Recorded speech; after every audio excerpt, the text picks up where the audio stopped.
الحمدللہ رب العالمین والصلاة والسلام علی سید المرسلین اما بعد فاعوذ باللہ من الشیطان الرجیم بسم اللہ الرحمن الرحیم. پڑھیے الصلاة والسلام علیک یا رسول اللہ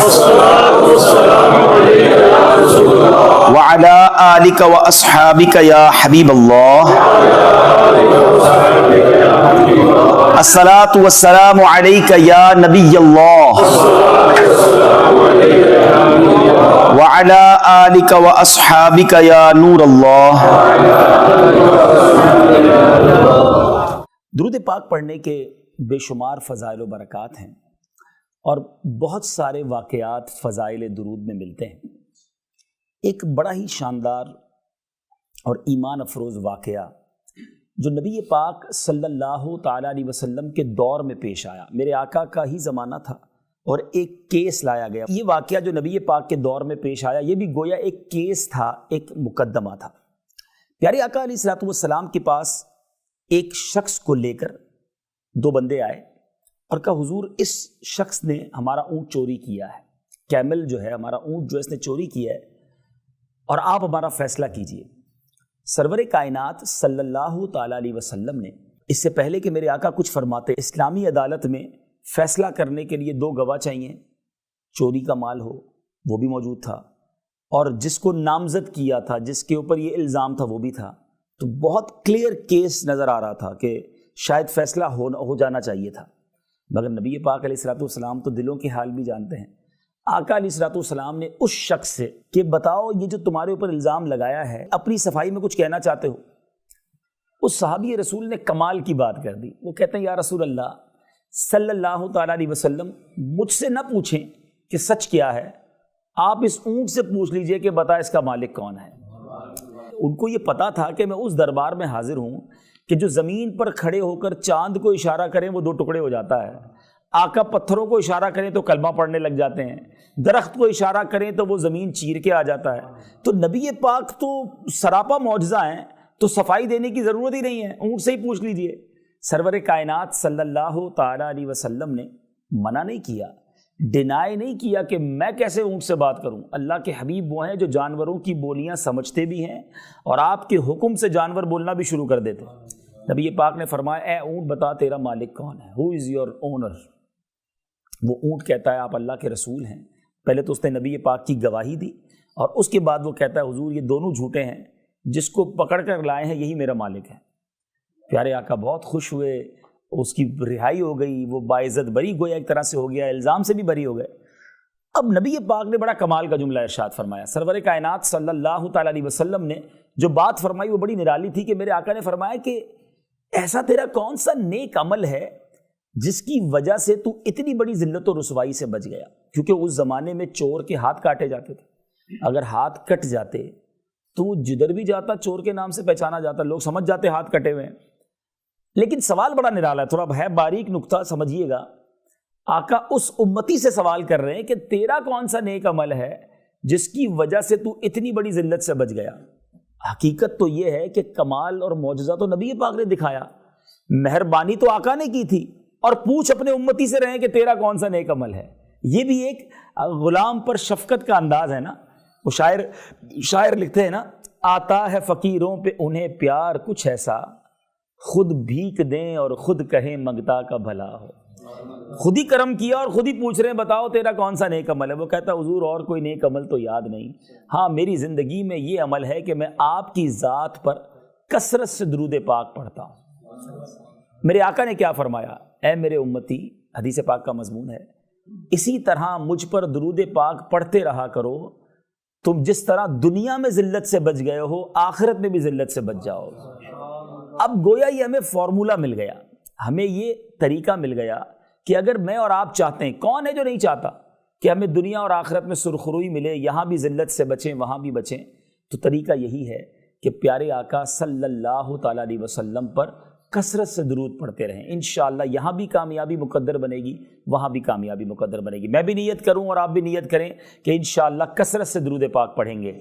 صلو علی الحبیب صلی اللہ تعالی علی محمد صلی اللہ علیہ وسلم. تو آج بات چل رہی تھی، جیسے شروع میں نے کہا کہ ایسے افراد ہیں اور موقع ملتا ہے زندگی میں انسان کو کہیں نہ کہیں جسٹیفیکیشن کا، انصاف کرنے کا، فریقین کی سن کر کوئی فیصلہ کرنے کا موقع ملتا ہے.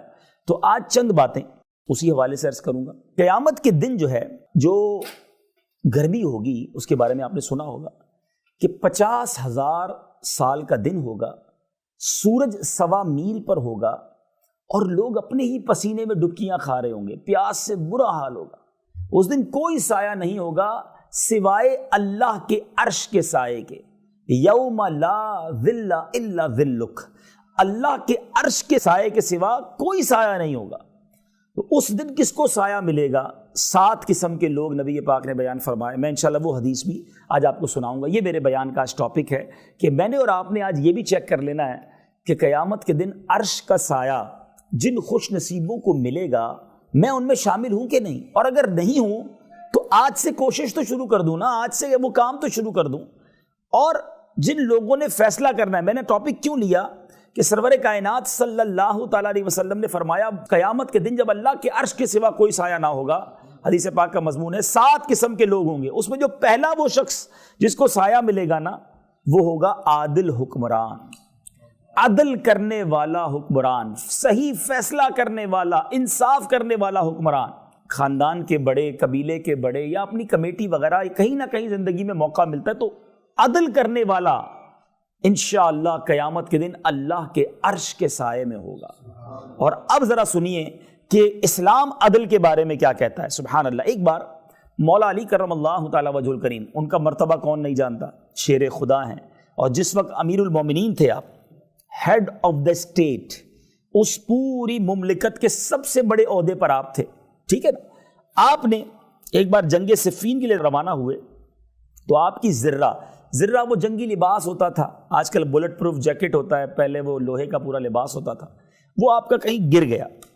جب جنگ ختم ہونے کے بعد آپ کوفہ واپس آئے تو آپ نے وہی زرہ ایک یہودی کے پاس دیکھی، بازار میں اس کی دکان پر.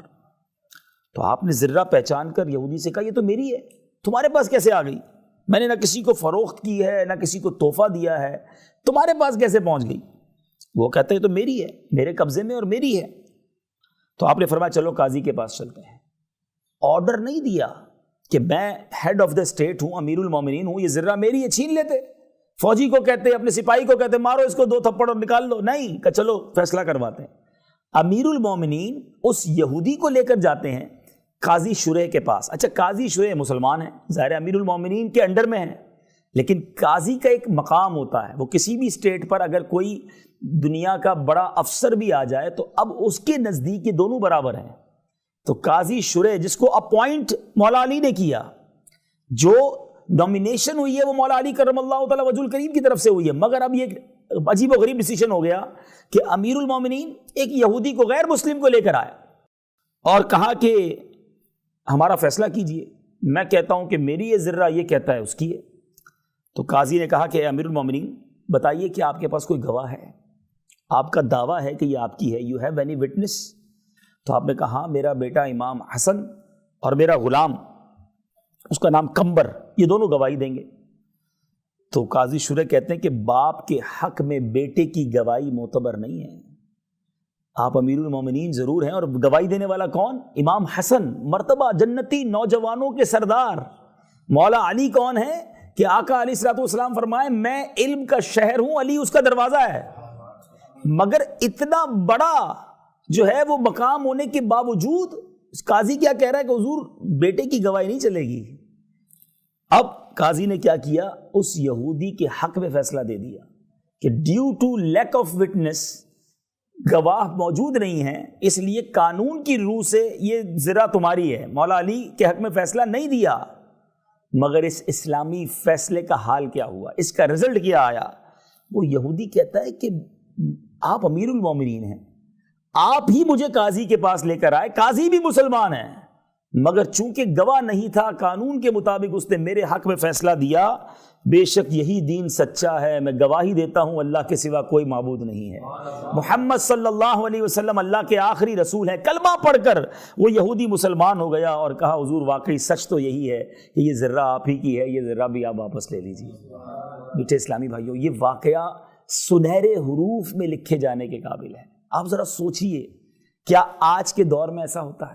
جس کی لاٹھی اس کی بھینس، جس کی جناب طاقت ہے اس کا فیصلہ۔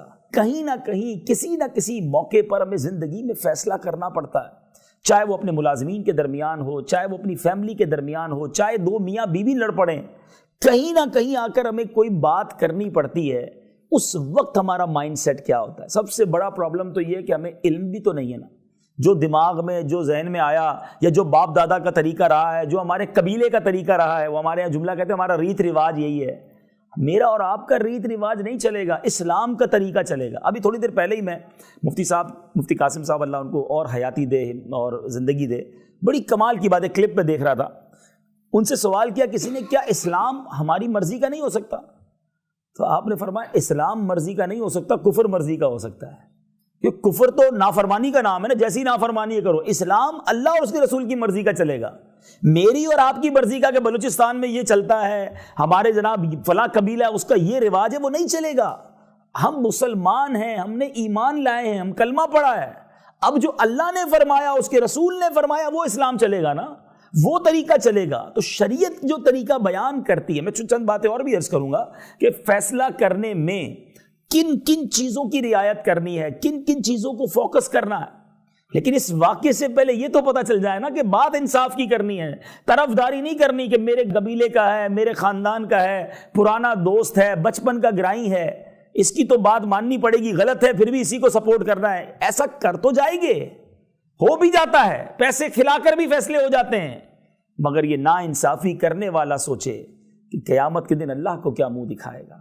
اس دن مظلوم کا ہاتھ ہوگا اور ظالم کا گریبان ہوگا، اس دن نہیں بچ پائے گا۔ انصاف کے ساتھ کھڑے ہونا چاہیے، چاہے اس کے لیے کڑے فیصلے کرنے پڑیں۔ میرے میٹھے اسلامی بھائیوں، اچھا ایک اور بات، اسلام کو کیا پسند ہے؟ مثال کے طور پہ ایک بندہ آیا کہ اس نے میرے کو مارا ہے یا میرے جناب فلاں کام خراب کر دیا ہے، ایک تو فیصلہ یہ کہ تم بھی اس کو مار لو، لڑائی کر لو، یا اس پر کوئی جرمانہ لگا دیا، قید سنا دی، اس سے نفرتیں جنم لیتی ہیں۔ انصاف تو ہو جاتا ہے، شریعت یہ چاہتی ہے کہ کسی طرح دو بھائیوں میں صلح کرا دی جائے، معافی تلافی کر کے خاندان ملا دیے جائیں۔ میں آپ کا نہیں کہتا، ورنہ ہم آئے دن اخبارات میں خبریں پڑھتے ہیں کہ فلاں قبیلے کے سردار بیٹھے، کسی نے ایک خاندان کا بندہ مار دیا تھا، دوسرے نے کہا تم بھی مار لو، فلاں کام کر لو، معاذ اللہ شادیاں بچوں کی کرا دی جاتی ہیں، چھوٹی چھوٹی بچیوں کو دے دیا جاتا ہے بدلے میں، کیونکہ اس نے اس خاندان کی بچی کے ساتھ کوئی غلط کام کیا تو اب تم بھی کر لو۔ یہ کون سا فیصلہ ہے؟ تو پہلی کوشش اسلام یہ کہتا ہے کہ صلح کی کروائی جائے، معافی تلافی کرائی جائے، کیونکہ معافی تلافی میں محبت رہتی ہے، پیار رہتا ہے۔ لیکن اگر کسی کو بعض اوقات جب سزا ہوتی ہے، سزا اسلام کا طریقہ ہے، پہلی کوشش میں کہہ رہا ہوں، اس کے بعد تو مجبوراً وہی کرنا پڑے گا۔ تو اب ذرا سنیے گا کہ ایک بار نبی پاک علیہ الصلوۃ والسلام حضرت انس رضی اللہ تعالیٰ فرماتے ہیں کہ سرکار دو عالم علیہ الصلوۃ والسلام نے تبسم فرمایا، مسکرائے۔ اچھا صحابہ بھی کمال کے تھے نا، نبی پاک کی کوئی بھی ان یوزول چیز دیکھتے جو جس کو کہیں کہ عادت مبارکہ میں نہ ہو، اچانک ہو جائے تو خاموش نہیں رہتے تھے۔ پیارے آقا سے کوسچن کر لیا کہ یا رسول اللہ صلی اللہ تعالی علیہ وسلم آپ کیوں مسکرائیں، کیا وجہ ہے؟ پیارے آقا علیہ السلام فرماتے ہیں کہ اللہ کی بارگاہ میں میرے دو امتی اللہ کی بارگاہ میں دو زانو گریں گے، قیامت کا دن ہوگا۔ ایک عرض کرے گا یا اللہ میرا انصاف دلا، اس نے مجھ پر ظلم کیا ہے۔ اللہ دعویٰ کرنے والے سے فرمائے گا کہ کیا کرے، اس کے اوپر تو پاس کوئی نیکی بھی نہیں ہے، کیونکہ اس زمانے میں پیسے تو نہیں ہوں گے نا کہ قیامت کے دن کسی کے پیسے کھائے ہوں گے تو ہم اپنے جیب سے نکال کے دے دیں گے، پیسے تو کسی کے پاس نہیں ہوں گے۔ ظلم کیا ہے تو اس کے بدلے نیکیاں دینی پڑیں گی۔ تو اللہ فرمائے گا کہ اس بندے کے پاس تو نیکی بھی نہیں ہے، وہ تجھے کیا دے؟ تو جس نے دعویٰ کیا ہوگا نا وہ کہے گا یا اللہ میرے گناہ اس کے سر ڈال دے، اور یہ کہہ کر نبی پاک رو پڑے، آقا کے آنسو گرنے لگے کہ وہ بڑا نازک دن ہوگا اے عمر، لوگ ایک ایک نیکی کو ترس رہے ہوں گے، حدیث کا مضمون ہے، ایک ایک نیکی کو ترس رہے ہوں گے، نیکی نہیں ہوگی تو بندہ چاہے گا میرا گناہ کسی کے سر جائے، یہ بوجھ اتر جائے۔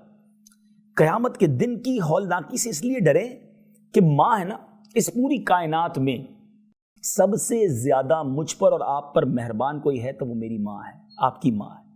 ماں سے زیادہ بچے سے کوئی پیار نہیں کرتا۔ ماں بھوکی رہ جائے گی، بچے کو کھلائے گی، ماں سردی اٹھا لے گی، بچے کو گرمی پہنچائے گی، لیکن قیامت کا دن ایسا نفسا نفسی کا ہوگا۔ سیدی اعلیٰ حضرت اسی میدان محشر کے اس نقشے کو اپنے اشعار میں بیان کرتے ہیں نا، آپ فرماتے ہیں ماں جب اکلوتے کو چھوڑے آ آ کہہ کے بلاتے یہ، باپ جہاں بیٹے سے بھاگے لطف وہاں فرماتے یہ، آقا وہاں کام آئیں گے، ماں باپ کام نہیں آئیں گے۔ تو اب پیارے آقا فرماتے ہیں کہ وہ اللہ کی بارگاہ میں بندہ کہے گا یا اللہ اگر اس کے پاس نیکیاں نہیں ہیں تو میرے گناہ اس کے سر پہ ڈال دے۔ اب اللہ تبارک و تعالیٰ کیا فرمائے گا؟ دیکھ تیرے سامنے کیا ہے، مظلوم سے فرمائے گا۔ تو وہ عرض کرے گا اے پروردگار میں اپنے سامنے سونے کا پورا ایک شہر دیکھ رہا ہوں، بڑے بڑے محلات دیکھ رہا ہوں جو موتیوں سے بنے ہوئے ہیں، موتیوں سے آراستہ ہیں۔ یہ شہر یا محلات کسی شہید یا پیغمبر کے لیے؟ تو اللہ فرمائے گا یہ اس کے لیے ہیں جو اس کی قیمت ادا کرے۔ تو وہ بندہ کہے گا یا اللہ اس کی قیمت کون ادا کر سکے گا؟ اتنے بڑے بڑے سونے کے محلات ہیں، پورے پورے گھر سونے اور جواہرات کے بنے ہوئے ہیں۔ تو اللہ فرمائے گا تو ادا کر سکتا ہے، اے بندے تو ادا کر سکتا ہے۔ وہ عرض کرے گا وہ کس طرح؟ اللہ عز و جل فرمائے گا اس طرح کہ تو اپنے بھائی کے حقوق معاف کر دے، اپنے اس بھائی کو معاف کر دے جو اس نے تجھ پر ظلم کیا ہے نا، تو معاف کر دے۔ تو کہتا ہے یا اللہ میں نے سارے حقوق معاف کیے، اگر مجھے یہ محل ملنے والے ہیں تو میں نے سارے حقوق معاف کیے۔ اللہ فرمائے گا اپنے اسی بھائی کا ہاتھ پکڑ اور دونوں اکٹھے جنت میں چلے جاؤ۔ یہ ہے میرا رب، یہ ہے اس کی شان کریمی۔ رب قیامت کے دن سلو کروائے گا بندوں کی جو لڑائی جو ظلم جو ہو گئے، وہ اللہ اتنا کریم ہے کہ قیامت کے دن بھی سلو کرائے گا تاکہ بندہ بندے کو معاف کرے اور جنت میں جائے۔ تو آج بھی اگر کسی کو فیصلہ کروانے کی نوبت آئے کوشش کریں کہ سلوح کروائیں۔ میں قرآن پاک کی آیت پہلے سنا دوں۔ اللہ تبارک و تعالیٰ قرآن میں ارشاد فرماتا ہے وَالصُّلْحُ خَيْرٌ، اور صلح خوب ہے، وَأُحْضِرَتِ الْأَنفُسُ الشُّحَّ، اور دل لالچ کے پھندے میں ہے۔ سلو میں ہی خیر ہے، سلو ہی میں بہتری ہے۔ تو سب سے پہلی کوشش ہمیں کرنی کیا چاہیے کہ سلوح کروا دیں، دونوں کی الگ الگ سنیں، پیار سے بات کریں۔ بلکہ دو مسلمانوں میں سلوح کروانے کے لیے ہمیں جھوٹ بولنے تک کی شریعت نے اجازت دی، حالانکہ جھوٹ کتنا بڑا گناہ ہے، ٹھیک ہے نا۔ جھوٹ کے بارے میں یہاں تک آیا کہ جو بندہ جھوٹ بولتا ہے اس کے منہ سے ایک ایسی بدبو نکلتی ہے کہ فرشتہ 1 میل دور چلا جاتا ہے۔ لیکن اگر دو مسلمانوں میں، میاں بیوی میں اگر آپ نے سلوح کروانی ہے تو آپ یہاں جھوٹ بھی بول سکتے ہیں۔ کیسے؟ کہ ایک بھائی دوسرے بھائی سے ناراض ہے، وہ ایک دوسرے سے بالکل مخالف ہے، دشمنیاں لگی ہوئی ہیں۔ اچھا ہمارے لوگ کیا کرتے ہیں؟ جھوٹ بولتے ہیں مگر مرچی مسالہ لگانے کے لیے۔ پتہ ہے اس نے تمہارے بارے میں یہ بولا تھا، وہ کہتا ہے میں نہیں چھوڑوں گا، جان سے مار دوں گا۔ اچھا وہ بھی کہتا ہے اچھا میں بھی اپنی بندوق سیدھی کرتا ہوں۔ یعنی لڑائی کرنے کے لیے، دوریاں ڈالنے کے لیے جھوٹ بول رہے ہیں، وہ ان کا کیا بنے گا؟ لیکن شریعت کیا کہتی ہے کہ اگر دو بھائیوں کا دل ملانا ہے، آپ کسی کے پاس گئے، کہا یار میں ان کے پاس سے ہو کر آیا تھا، وہ تو بہت آپ کی تعریف کر رہے تھے، بہت دعائیں دے رہے تھے آپ کو، ایسا نہیں ہے جیسا آپ سوچتے ہیں، وہ تو پازیٹیو سوچتے ہیں آپ کے بارے میں۔ دوسرے کے پاس گئے، اس کو کہا وہ بھائی تمہارے بارے میں بڑا پیار سے بات کر رہا تھا، کہہ رہا تھا یار میرا بھائی ہے۔ یعنی ایسی باتیں کرنا جس سے دل مل جائے، جس سے سلو ہو جائے، جس سے دوستی ہو جائے۔ یعنی آپ پوائنٹ سمجھ رہے ہیں میرا، کہ وہ کام جو اللہ کو سخت ناپسند، اسلام کو سخت ناپسند، جھوٹ ایسا نہ ہو کہ ویسے بولنا شروع کر دیں۔ جھوٹ سے بڑی برائی نہیں ہے کوئی، بہت بڑے گناہوں میں سے یہ گناہ ہے، بلکہ جھوٹ ایک ایسا گناہ ہے یا ایسی برائی ہے جو کسی بھی مذہب میں جس کو ہے نا اچھا نہیں سمجھا جاتا۔ دنیا کا ہر مذہب، دنیا کی ہر قوم جھوٹ کو برا سمجھتی ہے۔ بدقسمتی سے آج اتنا جھوٹ بولا جا رہا ہے، پہلے کبھی کبھی ہم سنتے تھے کہ بندہ کبھی کبھی جھوٹ بولتا تھا، اور اب تو یہ حال ہو گیا کہ ایسا لگتا ہے کبھی کبھی ہی سچ بولتا ہے، ورنہ انسان جھوٹ بولنے میں بڑے دلیر ہو گئے ہیں۔ نہیں میرے پیچھے اسلام ہر حال میں سچ بولنا ہے، لیکن میں یہاں چونکہ سلوک کی بات کر رہا ہوں، دل ملانے کی بات کر رہا ہوں، تو اسلام کو اتنا پسند ہے یہ عمل کہ دل ملائے جائیں، محبتیں پھیلائی جائیں، نفرتیں پھیلائی نہ جائیں۔ اور اس کی اپوزٹ کچھ لوگ کام کر رہے ہوتے ہیں۔ یہ عورتوں میں بڑی برائی ہے اور کچھ مردوں میں بھی ہوتی ہے، جس کو ہم کہتے ہیں چغل خوری، لگائی بجھائی ہے۔ فلاں یہ کہہ رہا تھا، اس کی دکان سے اٹھے تو اگلی دکان پر گئے، یار وہ تو تمہارے بارے میں یہ کہتا تھا، اس کی مل سے نکلے دوسرے کی مل میں گئے، وہ تو تمہارے بارے میں یہ کہہ، معاذ اللہ۔ اگر کہہ بھی رہا تھا تو آپ پر فرض ہے اس تک پہنچانا تاکہ اور دوری ہو جائے اور دشمنی ہو جائے۔ آپ کوئی خبر پہنچانے والے افراد ہیں کہ ایک خبر دوسری خبر تک پہنچانا ضروری ہے؟ دیکھیں ہمارا شعبہ اپنی جگہ پر، جیسے میں نے بھی ایک جملہ کہا کہ اسلام ہماری مرضی کا نہیں ہوگا، ہمیں اسلام کی مرضی کے مطابق ہونا پڑے گا نا۔ تو ہم صحافی ہوں، کاروباری ہوں، ہم قبیلے کے سردار ہوں، ہم زمیندار ہوں، ہماری فیلڈیں مختلف ضرور ہیں، مگر ہیں ہم سارے مسلمان، ہم سب اسلام کے تابع ہیں، ہمیں اللہ اور اس کے رسول کے احکام پہ چلنا ہے نا۔ تو ہمیں یہ اجازت نہیں ملے گی کہ ہم لوگوں کو جناب ان کی باتیں ادھر تک پہنچائیں، کوئی اسکینڈل بنائیں، کوئی میسیجز چلانا شروع کر دیں کہ فلاں کے گھر میں یہ ہو گیا، فلاں کے پرابلم یہ ہو گئی۔ یاد رکھیں جو کسی کے عیب اچھالتا ہے دنیا میں اس کے عیب بھی کھول دیے جاتے ہیں، اور جو کسی کے عیب چھپاتا ہے، پتہ چل بھی جائے نا کہ فلاں کے پرابلم ہو گئی ہے، فلاں کا یہ مسئلہ ہو گیا ہے، عیب چھپانے والے بنو، اللہ اس کے عیب بھی چھپائے گا۔ سچ بتائیے، اپنے آپ سے پوچھ لیتے ہیں، جو میرے اور آپ کے عیب ہمیں پتہ ہے، وہ اگر لوگوں کو پتہ چل جائیں، ہم کسی کو منہ دکھانے جیسے رہیں گے؟ خود سوچیں، ایسی غلطیاں ہیں سب کی، اکیلے میں ایسے گناہ کیے ہیں، لوگ بڑا ہمیں اچھا سمجھتے ہیں، نیک سمجھتے ہیں، یہ کیا اللہ کی مہربانی ہے کہ اللہ نے میرے اور آپ کے عیب چھپائے ہیں، وہ جانتا ہے مگر پھر بھی چھپائے ہیں، وہ رب ہو کر چھپا رہا ہے، حالانکہ گناہ اس کے کیے ہیں، نافرمانی اس کی ہے، اور ہم بندے ہو کر کسی کا عیب پتہ چلے تو فوراً پھیلانے میں لگ جاتے ہیں، فوراً دوسروں کو بتانے میں لگ جاتے ہیں۔ نہیں میرے پیچھے اسلام، یہ اسلام نہیں ہے۔ نرم ہو جائیں، لوگوں کے خیر خواہ ہو جائیں، صلح کروانے والے بنے، اچھا فیصلہ کرنے والے بنے، انصاف کرنے والے بنے، یہ شریعت چاہتی ہے، یہ اسلام کی خوبصورتی ہے۔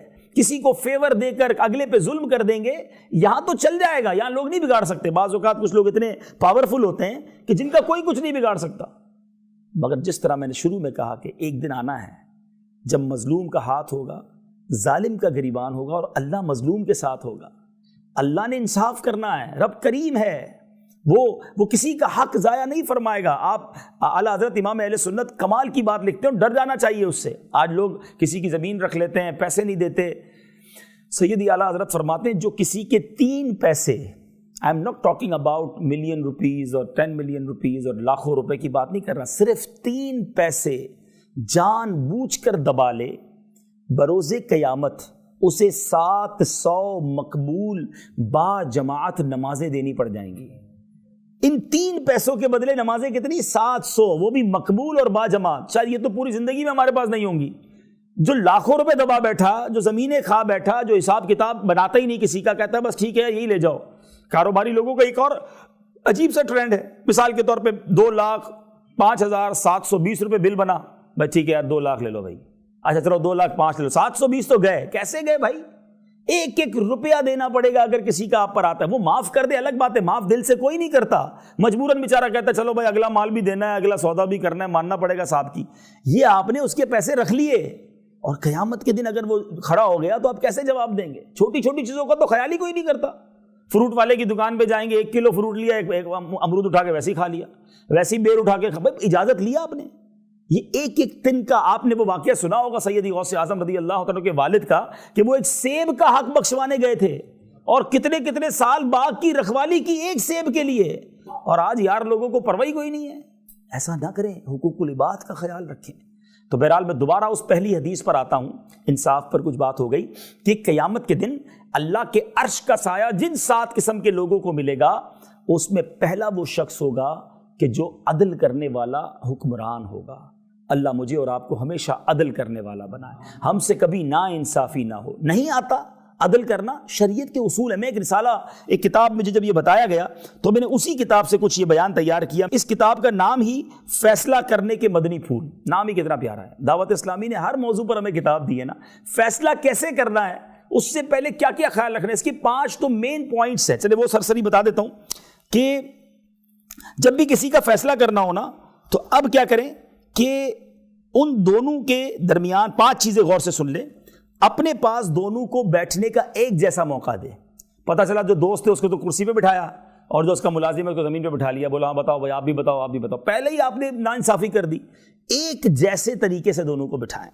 دوسری بات، ویسے ہی ایک دوسرے کو بات کرنے کا موقع دیں، جتنی دیر اس کو دی ہے دوسرے کو بھی اسی پیار، اسی عزت کے ساتھ اس کی بات سنیں۔ تیسری بات، دونوں کی طرف برابر متوجہ رہے، ایکولی فوکسڈ، ایک کو سن رہا ہے دوسرے کی سن ہی نہیں رہا۔ چوتھا، کلام سننے کے لیے ہر ایک کے ساتھ ایک ہی جیسا طریقہ رکھے۔ اور 5واں، فیصلہ کرنے میں حق کا ساتھ دے، جو حق ہے اس کا ساتھ دے۔ ایسے عجیب عجیب فیصلے ہوئے ہیں اسلام میں۔ ایک بڑا ہی پیارا واقعہ میں پڑھ رہا تھا کہ یہ حدیث پاک ہے، نبی پاک علیہ الصلوۃ والسلام نے یہ بیان کیا صحابہ سے۔ حضرت ابو ہریرہ اس حدیث کے راوی ہیں، صحیح مسلم کی حدیث ہے۔ حدیث کا مضمون آپ دیکھیں، پہلے کے لوگ کیسے تھے۔ ایک بندے نے ایک دوست سے زمین خریدی، پیسے دے دیے، زمین لے لی۔ زمین میں اس نے کام کروانے کے لیے جب اس کی کنسٹرکشن وغیرہ کے لیے کھڈا وغیرہ کیا، اندر سے ایک برتن نکلا اور اس کے اندر گھڑا بڑا سا تھا جس میں پورا سونا بھرا ہوا تھا۔ ہم تو کہیں لاٹری لگ گئی بھائی، پلاٹ لیا، سونا بھی مل گیا۔ یہ کیسا دور تھا کہ وہ بندہ پہلے والے کے پاس گیا، کہتا ہے جناب میں نے آپ کی زمین لی تھی، اس میں سونا نکلا، یہ سونا آپ کا ہے۔ دوسرا کہتا ہے نہیں بھائی میں نے زمین بیچی ہے، سونا بیچا نہیں، یہ تیرا ہے۔ ان دونوں کا کانٹراڈکٹ کیا ہوا؟ ان دونوں کے درمیان تنازع یہ ہوا، وہ کہتا ہے سونا تیرا ہے، وہ کہتا نہیں تیرا ہے۔ ہمارے یہاں لڑائی یہ ہوتی میرا ہے بھائی، میری زمین سے پیسے تو دے دیے تھے نا۔ یہ دل تھا لوگوں کا۔ اب یہ مقدمہ گیا قاضی کے پاس، اب بتائیے ایسا پاسبل؟ نبی پاک فرما رہے ہیں کہ یہ دونوں پہنچ گئے قاضی کے پاس، زمین والا کہتا ہے بھائی یہ سونا تیرا ہے، اور جس کا سونا وہ کہتا ہے بھائی تیرا ہے۔ ان دونوں کے درمیان بحث ہو رہی ہے۔ قاضی بھی کمال کا کہتا ہے بتاؤ تمہاری اولاد ہے؟ ایک کہتا ہے ہاں میرا بیٹا ہے، دوسری کہتی ہے ہاں میرے پاس میری بیٹی ہے۔ کہا ایسا کرو دونوں کی شادی کرواؤ اور یہ سونا ان کو دے دو، دونوں کے پاس رہے۔ لیکن آپ سوچئے کہ یہ کیسا دور تھا اور کس طرح کے، جس کو کہیں صاف دل کے لوگ تھے کہ میرے اوپر کسی کا حق نہ آ جائے۔ اللہ کرے میرا آپ کا یہ ذہن بن جائے کہ میرا اگر کسی نے رخ بھی لیا نا اس کو معاف کر دوں، لیکن کسی کا مجھ پر نہ آ جائے، ورنہ میں قیامت کے دن کیسے جواب دوں گا؟ 5 10 15 100 روپے بھی ہوئے تو جواب دینا مشکل پڑ جائے گا، ادھر تو ہزاروں لاکھوں کا معاملہ ہوتا ہے۔ تو یہ مائنڈ سیٹ اللہ کرے ہمارا بن جائے۔ تو بہرحال پہلا وہ شخص 7 لوگوں میں سے جس کو اللہ کے عرش کا سایہ ملے گا وہ ہے عادل حکمران۔ عدل کریں گے نا انشاءاللہ، اور اس میسج کو فارورڈ بھی کریں، اس میسج کو عام کریں۔ نمبر 2، دوسرا وہ نوجوان جس کی جوانی اللہ کی اطاعت میں گزری۔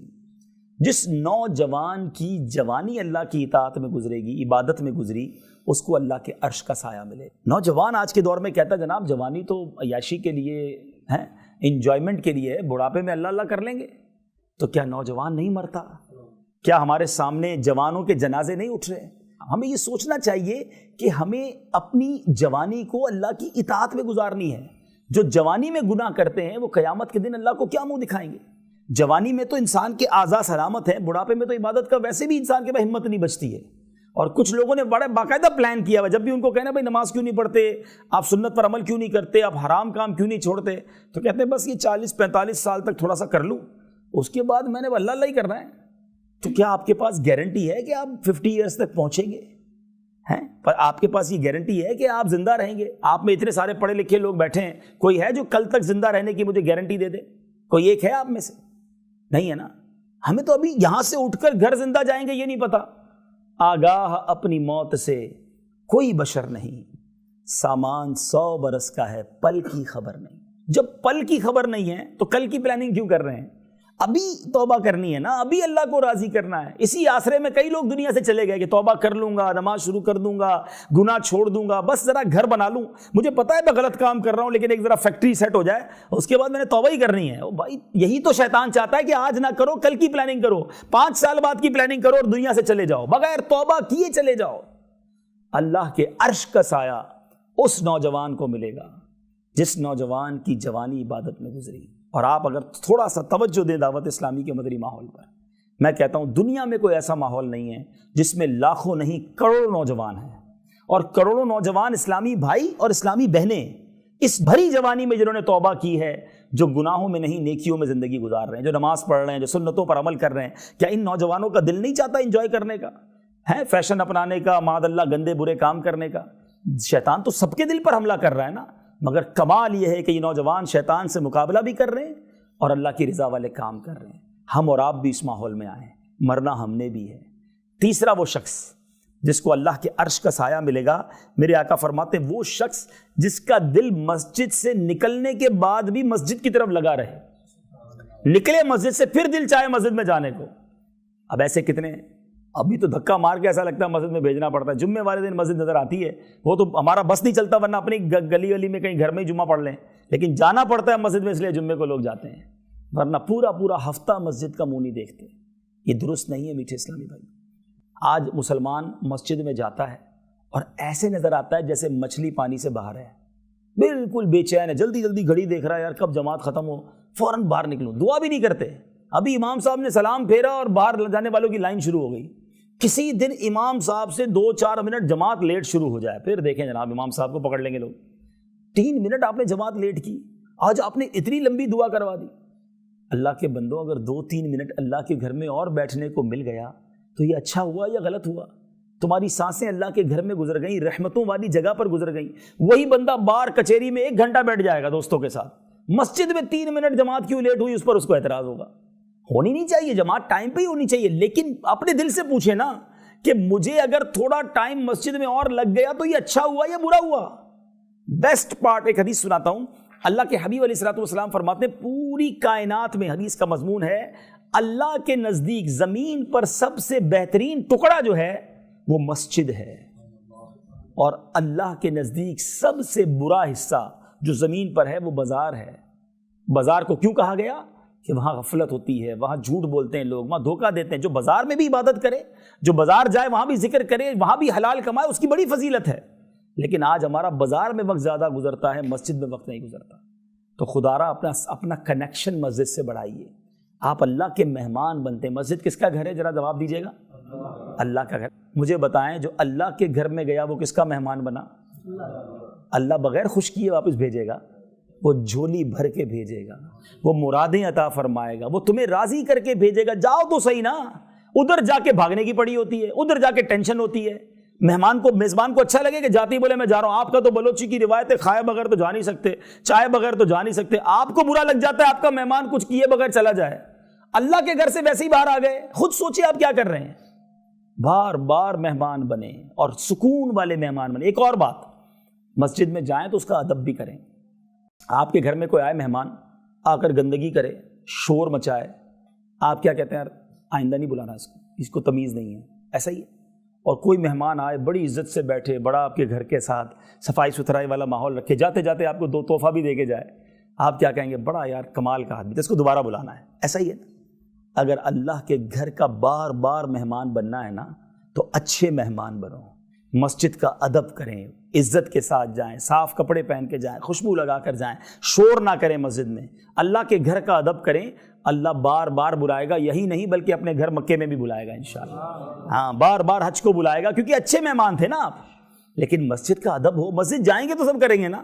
ایک ایک سانس جو میں اور آپ مسجد میں لیتے ہیں وہ ہمارے لیے برکت ہے، ثواب ہے. لیکن نہیں جاتے. نیت کریں انشاءاللہ مسجدوں میں زیادہ جائیں گے انشاءاللہ. عاشقان رسول جہاں جہاں مسجدیں ہیں، عاشقان رسول کے ساتھ جا کر انشاءاللہ ہم نماز ادا کریں اور بیٹھے تسبیح پڑھیں، نوافل پڑھیں، کچھ دیر گزارو وہاں پر. ایک بڑا آپ کے جیسے وہ بڑے صدر ہوتے ہیں، سی ایم صاحب سمجھ لیں. آپ کو کوئی سی ایم کہے جناب ہمارے گھر پہ آپ نے آنا ہے، بندہ پہلے تو پورا ہفتہ محلے کو بتاتا ہے مجھے سی ایم صاحب کے پاس جانا ہے، اور بلایا کتنی دیر کے لیے؟ 10 منٹ کے لیے. اور اگر وہ 10 منٹ کے بعد کہ اور بیٹھ جاؤ، اور آپ تو جناب خوش اور بٹھا رہا ہے. یار کمال ہے، بلایا 10 منٹ کے لیے تھا اور 1 گھنٹہ بٹھایا. تمہیں دنیا والا کوئی زیادہ دیر بٹھا لے اچھا لگتا ہے، اللہ کے گھر میں زیادہ دیر بیٹھنا اچھا نہیں لگتا. خود سوچیں آپ اپنے ساتھ ہم کیا کر رہے ہیں. تو مسجد کے ساتھ اپنا کنیکشن بڑھائیں، لگاؤ بڑھائیں، انشاءاللہ اس کی برکتیں ملیں گی. چوتھا، وہ شخص جس کو اللہ کے عرش کا سایہ نصیب ہوگا، وہ 2 شخص جو اللہ کی محبت میں ملیں اور اللہ ہی کی محبت میں جدا ہو جائیں. کوئی دنیاوی مقصد نہ ہو، انہیں بھی اللہ کے عرش کا سایہ ملے گا. اب یہ ماشاءاللہ ابھی کی محفل دیکھ لیں. میرا کوئی بھی رشتہ دار یہاں پر نہیں، بہت سو کو تو میں جانتا بھی نہیں ہوں، لیکن ہم سب کیوں آئے ہیں؟ اللہ کی رضا کے لیے. ہمارا کوئی دنیاوی مقصد نہیں، کوئی بزنس ڈیلنگ نہیں ہو رہی ہے. اللہ کی رضا کے لیے آپ اپنے کام کاج کو چھوڑ کر آئے ہیں. تھوڑی دیر بعد آپ جدا ہو جائیں گے. یہ وہ محفلیں ہیں، یہ وہ اجتماعات ہیں، یہ وہ گیدرنگز ہیں جو انشاءاللہ اللہ کے عرش کے سائے کا سبب بنیں گی. دعوت اسلامی کے اجتماع میں آیا کریں تو انشاءاللہ اس طرح کی محفلیں قیامت کے دن اللہ کے عرش کے سائے کا سبب بنے گی انشاءاللہ. 5واں، سبحان اللہ، بڑا خوبصورت کیٹیگری.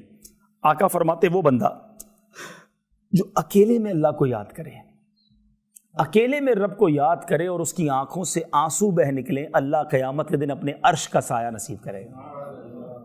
بعض اوقات محفل میں، اجتماع میں کبھی کبھی ہماری آنکھوں سے آنسو نکل جاتے ہیں جب دعا ہوتی ہے، کوئی نعت اچھی پڑھ رہا ہوتا ہے، یہ ٹھیک ہے. لیکن مزہ یہ ہے کہ میں جانوں میرا رب جانے.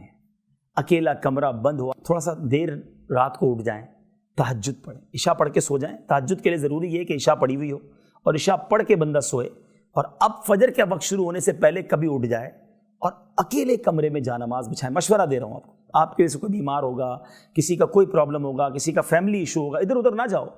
اللہ کریم ہے، اس کے پاس جاؤ نا بھائی.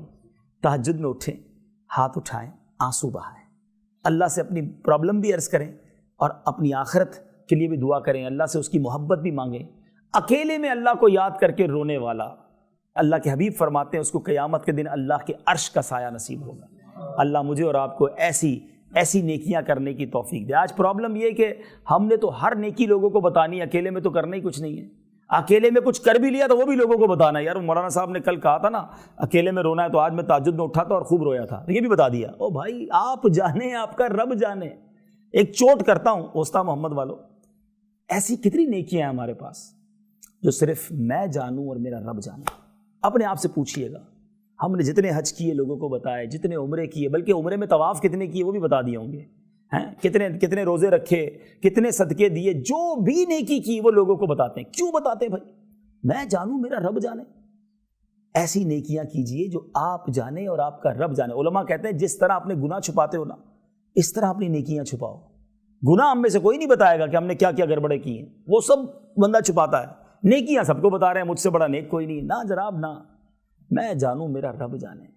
تو یہ اکیلے میں آنسو بہانے والے کو اللہ کے عرش کا سایہ ملے گا۔ چھٹا، سکستھ، آقا فرماتے وہ نوجوان، وہ شخص جس کو کوئی مال و جمال والی عورت گناہ کے لیے بلائے اور وہ کہے میں اللہ سے ڈرتا ہوں، اس کو موقع ملے گناہ کرنے کا اور وہ اللہ کی رضا کے لیے، اللہ کے خوف سے اپنے آپ کو بچا لے۔ آج حال بہت برا ہے، آج لوگ گناہوں کے اڈے ڈھونڈتے ہیں، گناہ کرنے کے لیے مختلف کنٹریز میں جاتے ہیں۔ نہیں میرے میٹھے اسلامی بھائی، جدھر بھی جائیں گے اللہ دیکھ رہا ہے۔ اللہ وہ خوف نصیب کر دے، اللہ وہ خیال نصیب کر دے کہ جب گناہ کا جی چاہے نا تو یہ خیال آ جائے کہ جو بھی میں کرنے جا رہا ہوں یہ اللہ دیکھ رہا ہے۔ اللہ مجھے اور آپ کو اپنا صحیح خوف نصیب فرمائے۔ ساتواں، وہ شخص سبحان اللہ کہ اس طرح چھپا کر صدقہ دے، ایسے صدقہ دے کہ دائیں ہاتھ سے صدقہ دے تو بائیں ہاتھ کو پتہ نہ ہو، پتہ نہ چلے کسی کو۔ ادھر بائیں ہاتھ کو تو شاید پتہ نہیں ہوتا، مگر پورے بلوچستان کو تو پتہ ہوتا ہے۔ صدقہ دیں گے تو مسجد میں اعلان خاص طور پہ کروانا ہوگا، حضرت ذرا امام صاحب اعلان کریں، فلاں حاجی صاحب نے پنکھے لگائے ہیں، اللہ ان کو جزائے خیر دے، فلاں نے کولر لگایا ہے، خاص والی دعا کیجیے گا امام صاحب ذرا پیسے زیادہ دیے ہیں۔ اپنے دل سے پوچھیں یہ کیوں کرواتے ہیں ہم؟ تاکہ نمازیوں کو پتہ چلے میں جانوں میرا رب جانے۔ میں نے کہا نا یہ ہے مشکل، آسان نہیں ہے، بلکہ اتنا مشکل ہے میں آپ کو بتاتا ہوں۔ ایک بار فرشتوں کے اندر یہ ڈیبیٹ شروع ہو گئی، بحث ہو گئی کہ اللہ کی سب سے مضبوط مخلوق کون سی ہے، طاقتور کریشن۔ تو فرشتوں نے کہا پہاڑ بڑے زبردست مضبوط ہیں، اللہ نے زمین میں گاڑ دیا اس کو، زمین ٹھہر گئی ہے۔ دوسرے نے کہا لوہا تو پہاڑ بھی کاٹ دیتا ہے۔ تیسرے فرشتے نے کہا نہیں جناب، آگ تو لوہے کو بھی پگھلا دیتی ہے۔ چوتھے نے کہا پانی تو آگ کو بھی بجھا دیتا ہے۔ اگلے نے کہا نہیں، ہوا پانی کو بھی لے جاتی ہے۔ کنفیوزڈ ہیں، کیا مخلوق طاقتور ہے، کون سی زیادہ پاورفل ہے؟ اللہ سے عرض کی مولا تو ہی بتا دے تیری سب سے زیادہ طاقتور مخلوق کون سی ہے؟ اللہ فرماتا ہے میرا وہ بندہ جو دائیں ہاتھ سے صدقہ کرے اس کے بائیں ہاتھ کو پتہ نہ چلے، وہ میری سب سے طاقتور مخلوق ہے۔ اس کا مطلب یہ بڑا دل گردے کا کام ہے، اٹس ناٹ ایزی۔ پیٹ میں درد شروع ہو جاتا ہے، ادھر نیکی کری ادھر ٹینشن شروع، بتاؤں کیسے، بہانہ نکالوں، کوئی بات گھماؤں، کچھ تو کروں یار تاکہ بتا دوں۔ یہ کیوں خیال آتا ہے کہ بتا دوں؟ وہ آج کل وہ کہتے ہیں نا، ہم میسج کرتے ہیں تو لکھا ہوا آتا ہے میسج ڈیلیورڈ۔ جب تک وہ نیکی ڈیلیورڈ نہیں ہوتی نا ہمیں چین نہیں آتا۔ کسی طرح اس کو پتہ چل جائے میں نے روزہ رکھا ہے، میں نے تہجد پڑھی ہے، میں نے مسجد کو صدقہ دیا ہے، میرے پاس ایک غریب ملازم تھا میں نے اس کا گھر بنا دیا، کوئی نہ کوئی بات نکال کر گھما پھرا کر بتانی ہے۔ ہمارا یہ اصل میں تجربہ ہے نا، ہم تو ملتے رہتے ہیں سارا سال ہی لوگوں سے۔ ہم کسی کے گھر جائیں، آفس پہ جائیں نا چائے پینے، ملاقات کرنے، تو وہ شروع ہو جائیں گے الحمدللہ 2006 میں حج بھی کیا، اللہ نے بڑا کرم کیا، 2010 سے ہر سال سرکار کرم کرتے ہیں، رمضان میں عمرے پہ جاتا ہوں، رجب شعبان رمضان کے اللہ نے کرم کیا، روزے بھی رکھے ہیں، ہمارے محلے میں مسجد ہے اس کو بھی ہم نے بنایا ہے، ہر سال جناب غریبوں کی شادی کراتے ہیں۔ بندہ پوچھے یار کس نے پوچھا ہے آپ سے ساری باتیں؟ کیوں آپ 15 سال کی نیکیاں 15 منٹ میں بیان کرنا چاہتے ہیں؟ اچھا ایک چوٹ کرنے والی بات، آپ کو یہ تو یاد ہے کہ 10 سال پہلے آپ نے حج کیا تھا، کل جھوٹ بولا تھا، یہ یاد ہے؟ آج صبح گھر سے نکلے تھے اور آنکھوں نے حرام دیکھا تھا، وہ یاد ہے؟ 10 سال پرانی نیکی 10,000 لوگوں کو بتا چکے، روزانہ گناہ کرتے ہو وہ یاد رکھا، اس کی توبہ کی، وہ کسی کو بتایا؟ سوچئے، چوٹ کر رہا ہوں۔ سیدنا حسن بصری رحمۃ اللہ تعالی علیہ سے بچپن میں غلطی ہوئی تھی، آپ جب بھی کوئی نیا لباس سلواتے نا اس کے کالر پر وہ گناہ لکھواتے تھے اور اس کو دیکھ کر رویا کرتے تھے کہ مجھ سے غلطی ہوئی تھی۔ آج ہم نے سارے گناہ بھلا بیٹھے، نیکیاں ساری یاد رکھی ہیں. یہ شیطان کا وار ہے. فرسٹ آف آل وہ ہم سے نیکیاں کرنے نہیں دیتا, روکتا ہے. کر لیں تو ضائع کروانے میں لگا دیتا ہے. اللہ کرے دل میں اتر جائے میری بات. تو آج یہ میں بھی ذہن بنا لوں, آپ بھی ذہن بنا لیں, ان 7 قسم کے لوگوں میں اگر ہم نہیں ہیں, آپ نے وہ لسٹ سن لی, تو آج سے پلان کیجئے, عادت بنائیے کہ کسی طرح کسی 7 کیٹیگریز میں سے ایک میں تو آ جاؤں نا, کہ اللہ کے عرش کا سایہ نصیب ہو جائے. اللہ مجھے اور آپ کو ایسے اعمال کرنا نصیب فرمائے, اور جب بھی انصاف عدل کرنے کا موقع ملے اللہ ہمیں انصاف کرنے والا بنائے, فیصلہ صحیح کرنے والا بنائے, ظلم سے بچائے. اور یہی دعوت اسلامی کا میسج ہے, علم دین پھیلانا, لوگوں میں یہ شعور پیدا کرنا کہ ہمارا قرآن کیا کہتا ہے, ہماری حدیث کیا کہتی ہے, ہمارا اسلام کیا کہتا ہے. صلو علی الحبیب صلی اللہ تعالی علی محمد صلی اللہ علیہ وسلم.